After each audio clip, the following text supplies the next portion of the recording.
Oi, galera, tudo bom? Então, para quem perdeu a nossa aula online no Zoom hoje, eu vou fazer esse vídeo para poder passar tudo aquilo que foi corrigido para vocês lá na aula do Zoom, aqui para vocês não se perderem, tá bom? Então, a gente vai corrigir a página 55, 56 e um pedacinho da 57, beleza? Pega a tua apostila, módulo 1 e a gente vai corrigir. Vamos embora. Então, vamos lá. A primeira pergunta, ele fala sobre os aspectos que diferenciavam os germânicos dos romanos. Então, vamos lá. Primeira coisa que vai diferenciar, vou falar primeiro dos germânicos, depois dos romanos, tá bom? Primeira coisa, os germânicos, eles tinham um código de lealdade com o chefe da tribo, porque eles não tinham impérios, eram tribos e cada um ficava num cantinho. Tá? Então, cada tribo dessa tinha o seu líder, tinha o seu chefe. E como é que funcionava quem obedecia? Toda vez que eu tinha um chefe novo, um líder novo daquela tribo, todas as pessoas que participavam daquela tribo tinham que ir até esse líder e fazer um juramento de lealdade. Era assim que funcionava a cadeia de comando, por lealdade. Certo? Romanos. Os romanos, eles tinham uma questão mais diplomática, por assim falar, porque eles tinham leis escritas, eles tinham prédios onde a política funcionava, como o Senado, eles tinham os senadores além do imperador, era uma estrutura mais complexa, até porque o Império Romano era muito maior, com muito mais pessoas do que uma tribuzinha dentro dos povos germânicos, certo? Qualquer coisa, volta o vídeo, vê de novo. Então, povos germânicos, juramento de lealdade, Império Romano, estruturas mais complexas com leis escritas e instituições governamentais como o Senado. Partindo para 2. Os elementos romanos e germânicos que contribuíram para a formação da sociedade feudal. Os germânicos eles contribuíram justamente com isso, com esse sistema de juramento de lealdade, porque na época já do sistema feudal, o senhor feudal, os servos que moravam no feudo tinham que jurar lealdade para aquele senhor feudal. Então essa é a contribuição dos povos germânicos. E a contribuição dos romanos é o sistema de colonato. Como assim o sistema de colonato, Karen? O que é isso? Eu moro na sua terra, mas eu não comprei a terra e você me emprestou ela. Se você me emprestou essa terra, eu tenho que pagar esse uso da terra para você de volta de alguma forma. De que forma que eu vou pagar? Com parte da minha produção. Se eu produzir 15 sacas de trigo, eu pego 5, dou para você e fico com 10. Ok? Isso é um regime de colonato. A pessoa que está morando lá não comprou a terra, você não deu a terra para ela também, você emprestou. E aí, conforme você empresta, ela vai te devolvendo esse favor que você fez a ela em troca de continuar morando lá. Isso é colonato. Então, 3.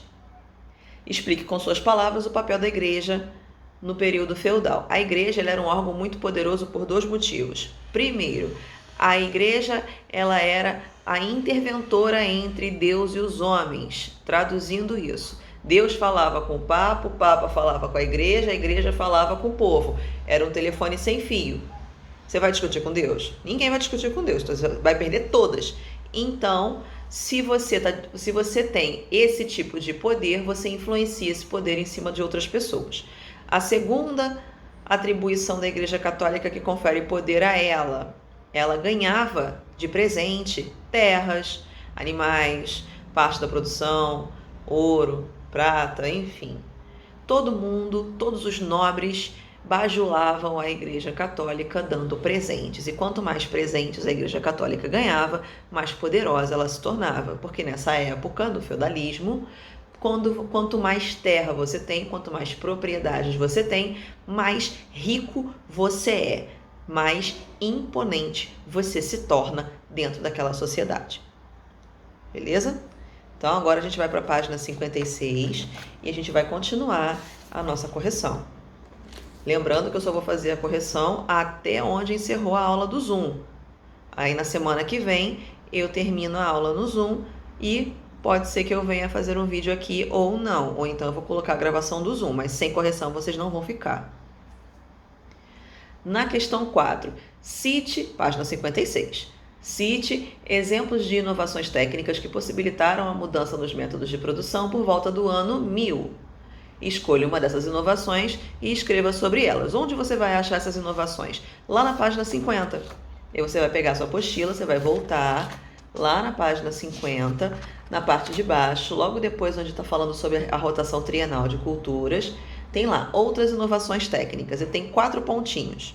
Escolhe um desses pontinhos e fala sobre eles. Aí tem lá a charrua, a substituição do cavalo ao invés do boi, a colhera de espáduas, os moinhos.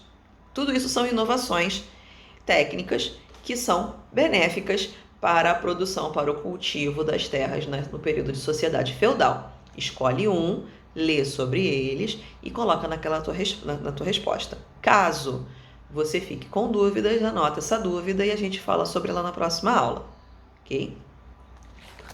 Então vamos lá. Questão de número 5. Explique a relação entre as cruzadas no crescimento das atividades comerciais na Europa. Então vamos lá. A primeira coisa, a Europa não tinha um acesso às terras do Oriente. Normalmente era o contrário, era o Oriente que trazia as mercadorias para a Europa. Então, todo mundo na Europa comprava as especiarias, cravo, canela, noz moscada, pimenta, todo mundo comprava, mas ninguém sabia de onde vinha.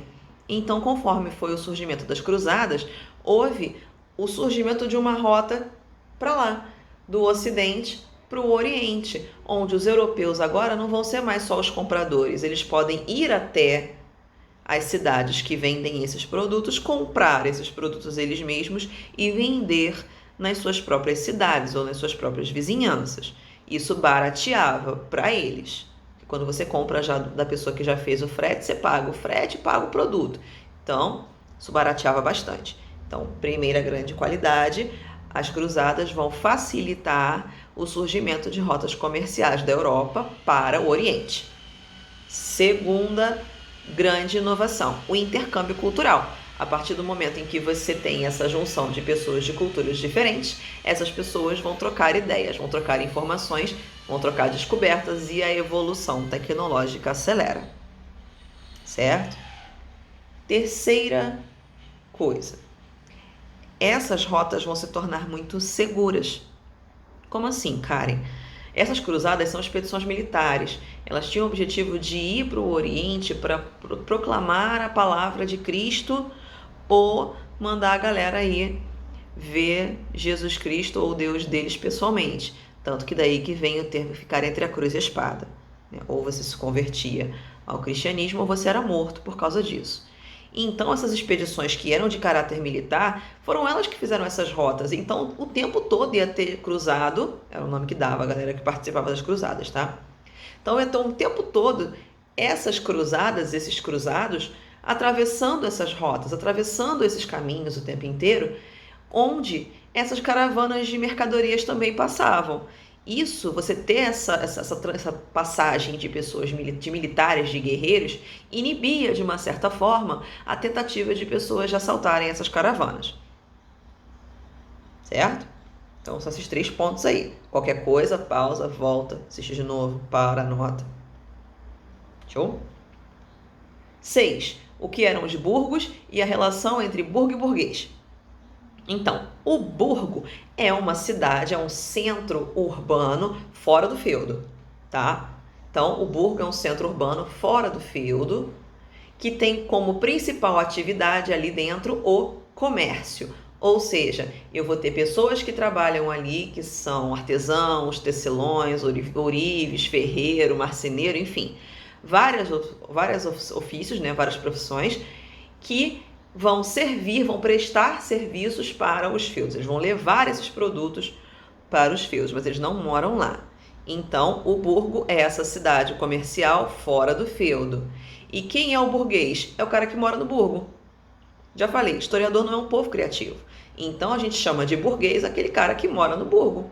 Que ele é o quê? Comerciante. É daí que vem essa associação entre burguesia e comércio. Fácil? Então vamos seguir. 7. Analise a tabela a seguir. Tem uma tabelinha para você poder analisar, é uma tabelinha de agricultura, de plantação de 2 gêneros, feijão e trigo. Aí ele vem lá, na letra A. Qual aspecto da agricultura feudal a tabela acima está representando? Essa tabela, ela representa uma agricultura de rotação trienal, tanto que tá lá. Primeiro ano, segundo ano, terceiro ano. Então, agricultura de rotação trienal. B. Cite algumas consequências da introdução desse método para a sociedade feudal. Primeira consequência, eu vou ter um aumento das terras cultiváveis, ou seja, eu vou ter mais pedaços de terra plantando comida. Essa segunda consequência é também consequência da primeira. Se eu tenho mais terra produzindo comida, eu tenho mais oferta de comida. Porque se eu tenho mais terras plantando, na hora da colheita eu vou ter mais comida, mais colheita, mais trigo, mais feijão, mais arroz, mais cevada, o que quer que eu fosse plantar. Fácil? Se tiver difícil, em nome de Jesus, anota essa dúvida e vem falar comigo na próxima reunião. Sempre às quartas-feiras, 11 horas da manhã até 11h40. Tá? Então, vamos pular lá para a página 57, que eu não vou corrigir toda. Tá bom? Eu vou corrigir só os 2 primeiros. É uma imagem, vou mudar aqui para vocês. É uma imagem. A gente vai relacionar as letras que estão aqui nessa imagem com as descrições aqui embaixo. É tipo um correlacione, tá? E vai até o F. A primeira tá feita, né? Que ele coloca lá na rotação trienal, enquanto um campo fica de repouso, os outros 2 eram cultivados. Aí ele já colocou aqui a letra A. O segundo quadradinho tá lá. O centro político do feudo era o castelo. Onde está o castelo nessa imagem? Lá atrás, no fundo. Letra F. F de faca. O período de repouso era quando o campo ficava em descanso para recuperar a fertilidade do solo.